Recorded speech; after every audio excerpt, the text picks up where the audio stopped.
مایوسی یہ ہے کہ ہندوستان کا جو امریکہ کے ساتھ معاہدہ ہوا ہے، اگر یہ جو ہمارے یہاں اس وقت ذہن بیٹھے ہوئے ہیں، ان کو اگر فرصت ملے کہ تحریک انصاف کو کیسے ختم کرنا، اور ساری ایجنسیز لگی ہوئی ہیں، ملک کے سارے ادارے لگے ہوئے اس کو ختم کرنے کے لیے، اگر آپ کو فرصت ملے تو آپ کے خطرے کی گھنٹی بجنی چاہیے، کیونکہ بہت بڑا ہندوستان کے ذہن میں اب امبیلنس ہو گیا ہے.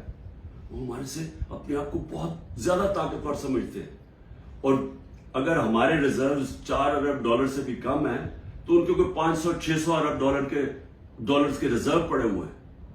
ان کے ٹیکنالوجی کے اندر وہ بڑی تیزی سے آگے جا رہے ہیں، اور انہوں نے جو کانٹریکٹ کر لیے ٹیکنالوجی میں، نیوکلیر پروگرام میں،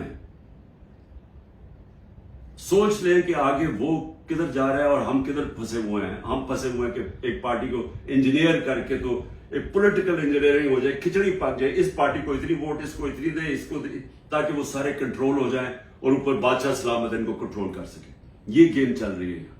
ملک کو کمزور کر، اس سے ملک اور مزید کمزور ہوگا، اور وہ آگے بڑھ رہے ہیں اور یہ سمجھ نہیں ہے کہ جب ایک امبیلنس ہو جاتا ہے تو خطرہ ہوتا ہے ملک کو. کیونکہ اگر روس نے اٹیک کیا یوکرین کو تو وہ سمجھے وہ یوکرین سے بہت زیادہ طاقتور ہے. ہمیشہ یاد رکھیں کبھی اٹیک نہیں کیا جاتا اس ملک کو جو وہ سمجھے کہ ہمارے برابر کے ہیں یا ہمارا مقابلہ کر سکتے ہیں. وہ تب ہوتا ہے جب سمجھتے کہ جی یہ تو بالکل ہی بیٹھ گئے، تھوڑا سا دھکا دیا یہ تو معاشی طور پہ ویسے ہی گر جائیں گے. اس لیے ہمیں سارے ملک کو سوچنا چاہیے، جس کی وجہ سے میں بار بار کہتا ہوں کہ میں اپنے لیے نہیں بات کر رہا، میں اپنی قوم کے لیے کہہ رہا ہوں کہ بات کریں. اس وقت جو اس وقت پاور تو اسٹیبلشمنٹ کے پاس ہے، ان کے پاس کیا پاور ہے؟ ان سے بات کرنے کا کیا فائدہ ہے؟ بات تو اس سے کی جاتی ہے جو پاور لے کے بیٹھے ہوئے ہیں. بات اس لیے کریں اپنے ملک کے لیے. ہم بڑی تیزی سے نیچے جا رہے ہیں. یہ جو پلان بنا رہے ہیں نا کہ معاشی آ جائے گی تو ادھر سے پیسہ آ جائے گا، کہیں سے ملک اپنے جب تک ملک میں اسٹیبلٹی نہیں آتی، استحکام نہیں آتا، پالیٹکس اسٹڈی نہیں ہوتی، تو اس کے اندر تو کوئی معیشت اوپر جا ہی نہیں سکتی. تو اس لیے عید کے دن میں پھر سے کہہ رہا ہوں کہ جس طرح ہم کھڑے ہوئے ہیں، یہ جو پروگرام بن رہے ہیں، جو دبئی میں جا کے یہ سارے منی لانڈررز ایک دوسرے کو یہ منی لانڈررز کہتے تھے، ان کے اوپر سارے منی لانڈرنگ کے چارجز ہیں. 30 سال سے منی لانڈرنگ کر رہے ہیں. ہدیبہ پیپر مل منی لانڈرنگ پہ ایون فیلڈز کے اپارٹمنٹ سے انہوں نے خریدے ہیں. دوسرا جو زرداری ہے اس سے جو وہ خریدا ہے سرے محل، اور اس کے علاوہ جو ان کی باہر پراپرٹیز ہے، وہ ہمیں پوری بریفنگ دی گئی ہے اس چیز کی. یہ سارے پیسے یہاں سے چوری ہو کے باہر گئے ہیں. وہ ملک کیا فیصلے کریں گے؟ اور ان کے ساتھ اسٹیبلشمنٹ کھڑی ہے. اور پھر وہ کہتے ہیں کہ جی یہ دیکھیں سوشل میڈیا میں کیا، سوشل میڈیا عوام کی آواز ہے، کوئی کسی کو ذلیل نہیں کر سکتا. یہ ذلت اللہ کی طرف سے آتی ہے، یہ ہمارا ایمان ہے. کتنی کوشش کی ہے عمران خان کو اور پی ٹی آئی کو ذلیل کرنے کی. ذرا کریں نا آج الیکشن. میں چیلنج کرتا ہوں کہ ساری ان کو امپائر ان کو دے دیں، الیکشن کروا دیں. کیوں ڈر رہے ہیں الیکشن سے؟ کیونکہ آپ جو مرضی کر لیں، جب عوام کے دلوں میں ایک نظریہ آ جاتا ہے، آئیڈیا آ جاتا ہے، آپ اس کو شکست نہیں دے سکتے. انگریزی کا محاورہ ہے no force can defeat an idea whose time has come. جب ایک نظریہ آ جاتا ہے اس کو آپ شکست نہیں دے سکتے. آپ ڈنڈے مار کے، یہ بھیڑ بکریاں نہیں ہے کہ ڈنڈے ماریں گے، یہ مریں گے، ظلم کریں گے تو جی ایک دم یہ چپ کر کے بھیڑوں کی طرح آرام سے لائن میں لگ جائیں گے. یہ انسان ہے، انسان فیصلہ کر بیٹھے.